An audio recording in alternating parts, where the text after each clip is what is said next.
UP की योगी सरकार सूबे में विकास के लिए हर संभव कदम उठा रही है, लेकिन प्रयागराज का एक गांव ऐसा भी है जो आजादी के 73 साल बाद भी बदहाल है। 25 सालों से गांव में विकास के नाम पर एक ईंट तक रखी नहीं गई है। जिम्मेदारों ने सारी जिम्मेदारी कागजों में पूरी कर दी। ये रिपोर्ट देखिए। को तरसता फिरोजपुर गांव आजादी के 73 साल बाद भी बेहाल। वोट लेने के बाद भूल गए जिम्मेदार। गंदगी का अंबार, सड़कें खस्ताहाल। कहां गया विकास के लिए आया पैसा? सुनो सरकार, बदहाल गांव की पुकार।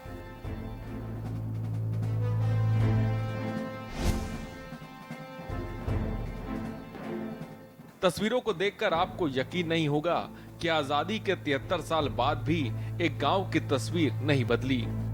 सरकारें आईं और गईं, नेता वोट पाकर सत्ता की कुर्सी पर मौज काटते रहे, लेकिन किसी को इस गांव के विकास की सुध नहीं रही।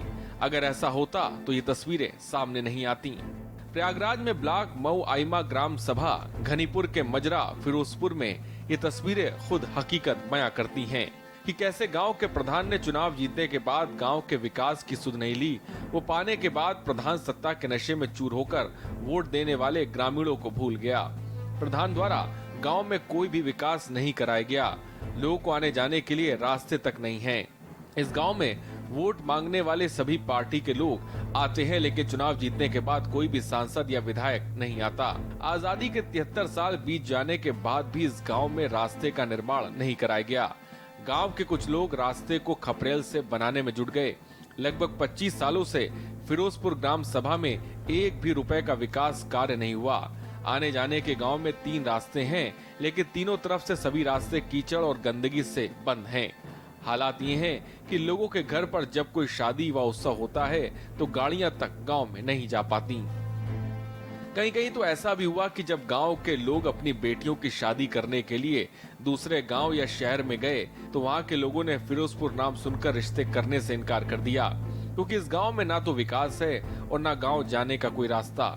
गांव वालों ने 50 से ज्यादा बार इसकी शिकायत जिम्मेदारों से की, लेकिन आज तक इसका कोई समाधान नहीं निकला। गांव में गंदगी की वजह से आए दिन यहाँ के लोग बीमारियों से ग्रसित रहते हैं। ऐसे में बड़ा सवाल है कि आखिरी गांव से जुड़े नेता सत्ता की कुर्सी पर किस बात के लिए बैठे हैं? 25 सालों से गांव के विकास के लिए आया पैसा कहां गया? गांव में विकास आखिर क्यों नहीं हुआ? अधिकारियों ने 50 से ज्यादा शिकायतों की सुध क्यों नहीं ली? ये वो सवाल है जिनके जवाब जिम्मेदार को देने होंगे, क्योंकि गांव का विकास ग्रामीणों का हक का है और सरकार की जिम्मेदारी है। स्पेशल डेस्क के न्यूज।